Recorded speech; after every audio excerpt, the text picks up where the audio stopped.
गर्व है अपने इस काम पे, जिसमें मैंने बहुत ही शिद्दत मेहनत से सावरकर जी का जो असली व्यक्तित्व था, उनकी जो देश की तरफ त्याग बलिदान, उनकी क्रांति थी, उसको मैं एक फिल्म में उतारूं। और मैं आपको गारंटी देके बोल सकता हूं कि मुझे ये 2 घंटा 50 मिनट में भी मेरे बहुत कम पड़ गए। उनकी जीवनी इतनी बड़ी थी और इसके अंदर सभी ने, मेरे पूरे क्रू और कास्ट में जो योगदान दिया है, उसका मैं बहुत आभारी हूँ। सावरकर जी का जीवन भी कठिन था। सावरकर जी का आज भी उन पे जो लोग लांछना लगाते हैं, बिना पढ़े, बिना लिखे, बिना जाने, आज भी उनका ये बहुत कठिन समय उनके साथ हमेशा रहता है। मेरी पिक्चर बनाने में भी उसके साथ था, पर इस पिक्चर बनाने के जरिए से मैं वो कठिनाई लोगों को दिखा के उनके ऊपर जो एक प्रोपेगेंडा चलाया जाता है हर जगह पॉलिटिकली, उसको मैं साफ करना चाहता हूँ और लोगों को उनका असली जीवन दिखाना चाहता हूँ, ताकि वो जो प्रेरणा थे, जो मेरे लिए थे, पूरे देश के लिए थे, कैसे उनकी वो प्रेरणा हमसे छुपाई गई, वो मैं आप सबके सामने लेके आना चाहता हूँ। और मैं बहुत शुक्रगुजार हूँ फडणवीस साहब का कि उन्होंने आके हमारी हौसला अफजाई की। Thank you very much. और आज मराठी प्रीमियर की स्क्रीनिंग है, तो मैंने भी सोचा था कि मैं मराठी सीखूं और पिक्चर में बोलूं, पर इतने सारे मेरे पास काम थे एज ए डायरेक्टर राइटर कि मैं गया मराठी सीखने लगा और उसकी प्रोनाउंसिएशन गलत आई बाकी मराठी एक्टर्स के सामने, तो वो बहुत ही वीक लगेगा, इसीलिए मैंने कोई कोशिश ही नहीं की। और दूसरा, पर जब मैंने पिक्चर मराठी में देखी तो मराठी भाषा में जो इमोशन है, जो भाव है और जो उसके अंदर एक स्ट्रेंथ है, वो मेरे ख्याल से सावरकर जी को ज्यादा सूट करती है जाना कि हिंदी के अलावा। तो मैं चाहता हूं कि आप सभी ये मूवी एंजॉय करें और मराठी में एंजॉय करें, ताकि गांव खेड़े हर दादा दादी नाना नानी माँ बाप बच्चों सब तक ये पिक्चर मराठी में पहुंचे। Thank you very much.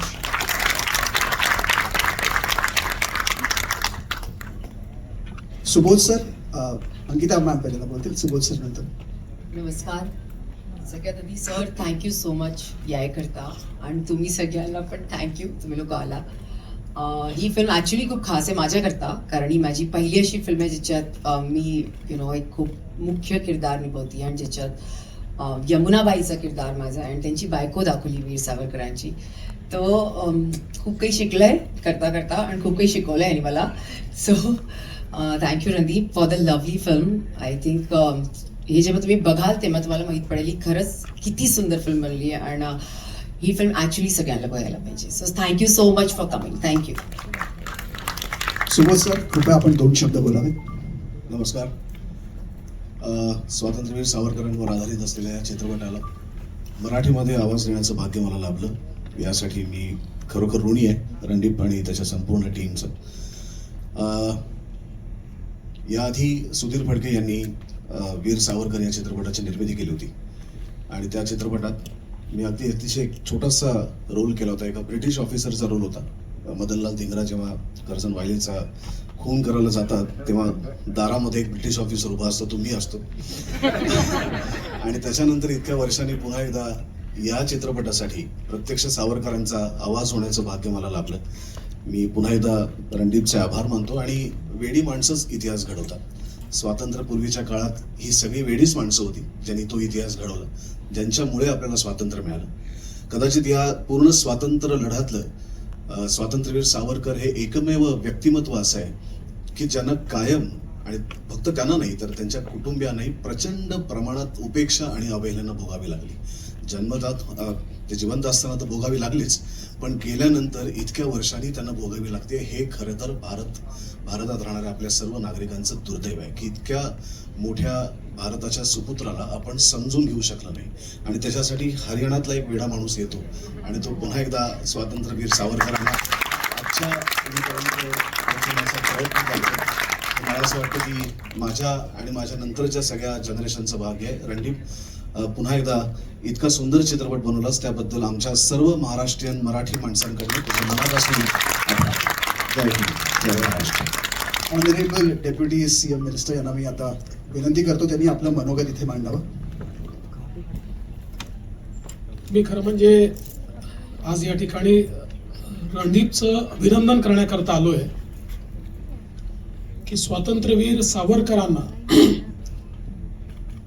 खऱ्या अर्थानं जी आमची नवीन पिढी आहे त्या पिढीपर्यंत त्यांचं सत्य हे पोचवण्याचं काम या सिनेमाच्या माध्यमातून रणदीप तुम्ही केलं त्याबद्दल पहिले मी तुम्हाला धन्यवाद देतो. I would like to say thank you.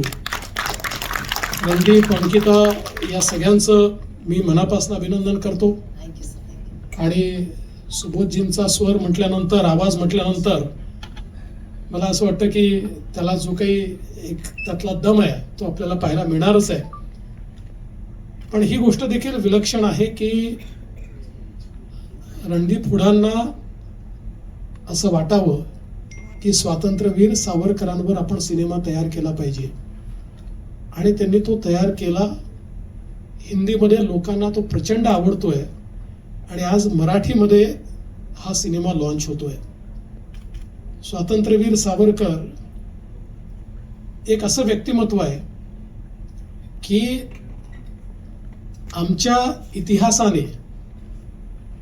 ज्या व्यक्तीवर सर्वात जास्त अन्याय केला, ज्याला आम्ही रिअल हिरो म्हणू शकतो, पण जाणीवपूर्वक ज्यांचं हिरोइझम हे समाजापुढे येऊ नये, कारण त्यांचं हिरोइझम जर समाजापुढे आलं तर अनेक तयार केलेले जे हिरोज आहेत त्यांची रेखा ही पुसली जाईल किंवा ती लहान होईल आणि ते किती लहान लहान होते हे लोकांच्या लक्षात येईल. आणि म्हणून एक प्रकारचं वर्षानुवर्ष षडयंत्र करून स्वातंत्र्यवीर सावरकरांना उपेक्षित ठेवण्याचं काम झालं.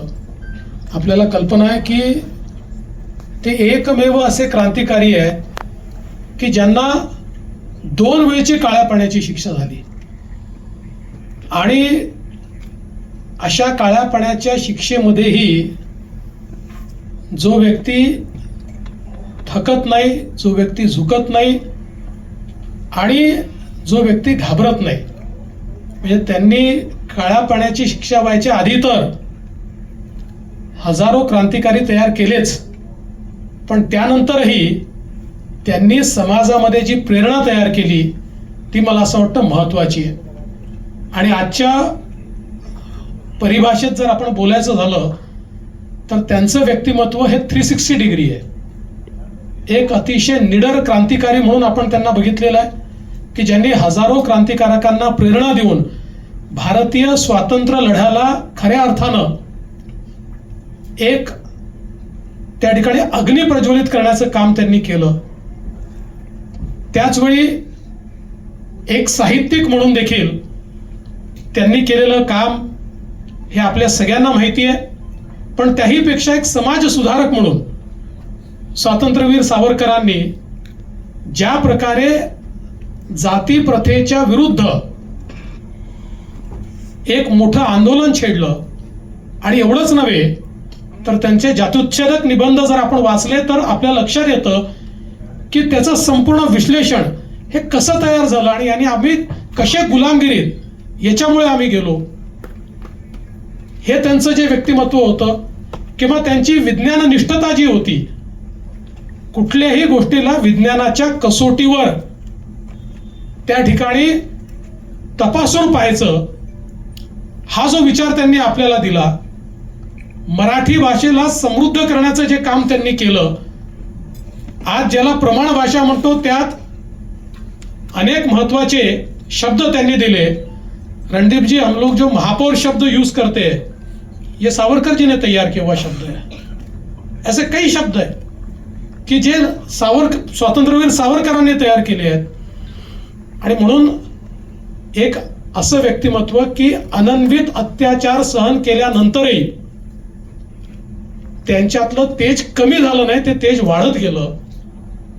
आणि स्वातंत्र्योत्तर काळातही त्यांना ज्या प्रकारचा एक प्रकारे मी छळच म्हणेन सहन करावा लागला आणि आजही तो करावा लागतोय, आज सावरकर कुटुंबीय देखील या ठिकाणी आहे, पण आजही काही मूर्ख लोक हे त्यांच्याबद्दल ज्या प्रकारे बोलतात, माझं त्या लोकांना एवढंच म्हणणं आहे, जास्त नाही, ज्या कोठरीमध्ये अंदमानला स्वातंत्र्यवीर सावरकर राहिले 24 तास, त्या कोठरीमध्ये तुम्ही राहून दाखवा, तर तुम्हाला सावरकरांचं नाव घेण्याचा अधिकार मिळेल. त्यामुळे अशा प्रकारच्या लोकांना उत्तर हा सिनेमा निश्चितपणे देईल. आणि युवा पिढीला दुर्दैवाने, म्हणजे आम्ही सगळेच, इट इज आवर फेलियर, की सावरकर माहिती आहेत, पण ते तुटक माहिती आहेत. सलग सावरकर माहिती नाहीत. अर्थात सलग सावरकर हे 2 तास 50 मिनिटात दाखवणं इम्पॉसिबल आहे.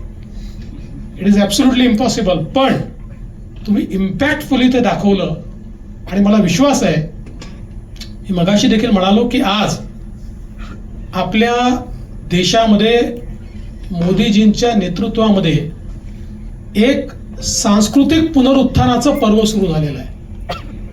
आणि जे जे खोटं आम्हाला सांगितलं होतं ते आता खोटं होतंय म्हणण्याची हिंमत आमच्या समाजात आली आहे. आणि खरं काय आहे ते बोलण्याची हिंमत देखील आमच्या समाजात आली आहे. आणि मला असं वाटतं की त्याच पर्वामध्ये हा सिनेमा या ठिकाणी रणदीपजी तुम्ही आणला, की तुमचं जेवढं अभिनंदन केलं पाहिजे तेवढं कमी आहे. दी ओड इज टू. हे एक प्रकारे आमच्या सगळ्यांवर तुमचं कर्ज आहे असं मी म्हणेन. आणि मी तुमचं खूप अभिनंदन करतो. आणि सगळ्यांना आज मी या ठिकाणी या कार्यक्रमाच्या माध्यमातून अपील करतो की सर्वांनी हा सिनेमा बघितला पाहिजे. आताच अमित आणि मी चर्चा करत होतो की आपण हा प्रयत्न केला पाहिजे की सर्व लोक या सिनेमापर्यंत पोहोचले पाहिजेत. त्यामुळे आम्ही तर हा प्रयत्न करूच, पण मला असं वाटतं की निश्चितपणे जसं जसं लोक पाहायला लागतील, मी आपल्याला सांगतो की हिंदी सिनेमा पाहिलेल्या प्रत्येक व्यक्तीची भावना होती की अतिशय सुंदर झालाय, पाहिलाच पाहिजे.